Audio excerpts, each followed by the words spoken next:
जय जगन्नाथ बंधुगण आज आसतु आमे जानिबा छिंक आउ नाकरू पानी बोइबा माने स्नीजिंग आउ रनिंग नोज यार उपचार सुजोग एक्यूप्रेशर माध्यम रे किपरि करा जाई परियो। आपण माने जानि चंदी हमर थम होची हमर मुंड आ बेक को बुझाए।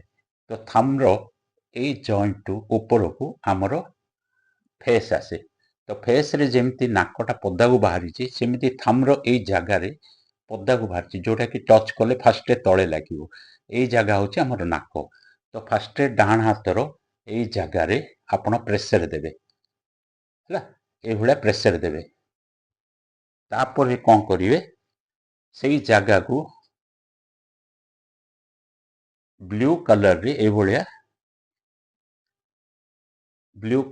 भलिया आपण कलर देबे। आको कलर देकी छाड़ देबे। ये हैला डाहाण हाथ रे।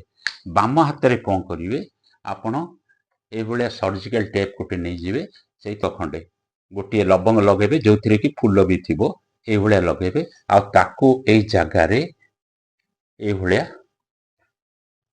आपण रखिबे। आको देखिबे आ अल्प 2 घंटा 4 घंटा परे आपण देखिबे ये आपणकर नाकरू पानी बोइबा बा छिंक ए भितरे बहुत किछि आपन को आराम मिली पारिथिबो। आउ यार उपचार कला परे आपन केमति लागिला हमकु जणाइबे। आ जदि एथिरे किछि आपन को असुविधा होउची किंबा कमुनी ताले हम संगे रे कांटेक्ट करंतु। हो रहुची जय जगन्नाथ।